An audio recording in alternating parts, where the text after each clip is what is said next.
శ్రీమాత్రే నమః.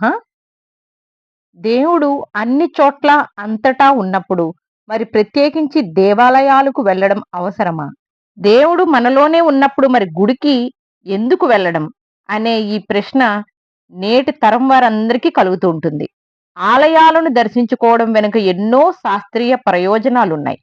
అసలు గుడి ఎప్పుడు, ఎందుకు, ఎలా ఏర్పడింది? దేవాలయాలకు ఎందుకు వెళ్ళాలి? ఈ విషయమై వేదాలు ఏం చెప్తున్నాయి? నేటి తరంలో చాలా మందికి తెలియని ఇటువంటి అంశాలు ప్రతి హిందువు తెలుసుకోవడం చాలా అవసరం. మన దేశంలో చిన్న పెద్ద ఆలయాలను చూసుకుంటే వేలాది సంఖ్యలో ఉంటాయి. అయితే అవన్నీ వైదిక దేవాలయాలు పరిగణంలోకి రావు. నియమాలను పాటించి నిర్దిష్టంగా నిర్మించిన ఆలయాలను మాత్రమే గురువులు పరిగణిస్తారు.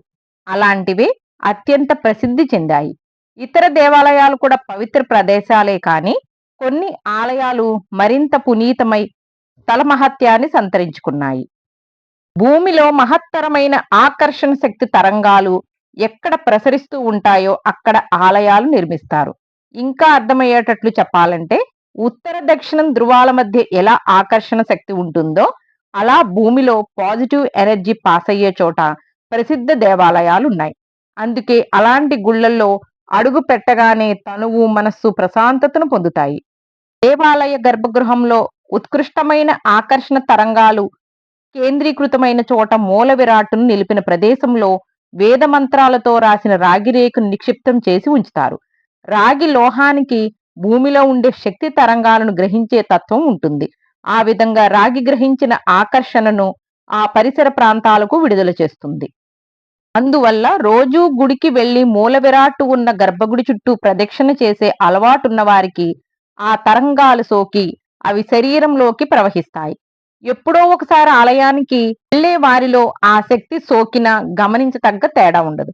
కానీ నిత్యం గుడికి వెళ్లే వారిలో పాజిటివ్ ఎనర్జీ చేరడం స్పష్టంగా తెలుస్తుంది.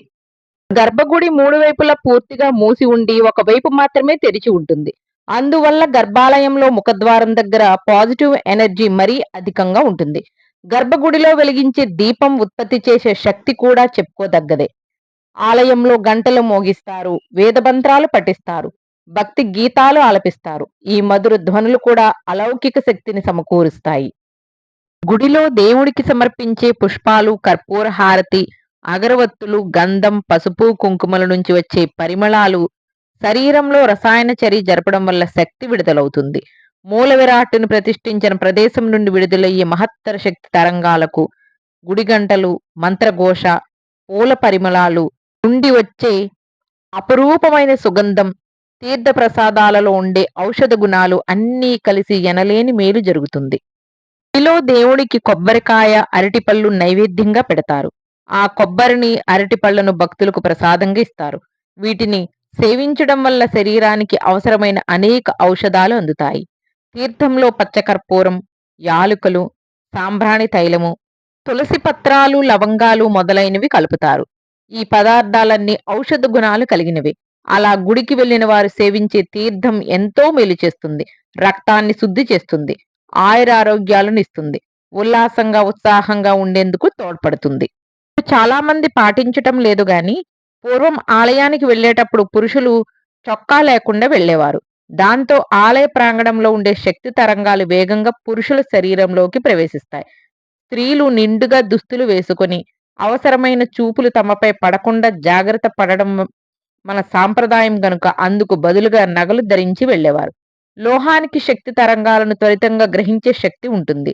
ఆ విధంగా స్త్రీ పురుషులిద్దరికీ ప్రయోజనం కలుగుతుంది. భక్తులు గుడికి వెళ్లి దేవుని దర్శించుకుంటున్న సమయంలో గర్భగుడిలో దీపం వెలుగుతూ ఉంటుంది. కర్పూర హారతి వెలిగిస్తారు, గంటలు మోగుతాయి, తీర్థ ప్రసాదాలు ఇస్తారు. ఇలా అన్ని పాజిటివ్ ఎనర్జీలు సమీకృతమై భక్తులకు ఆనందం, ఆరోగ్యం లభిస్తాయి.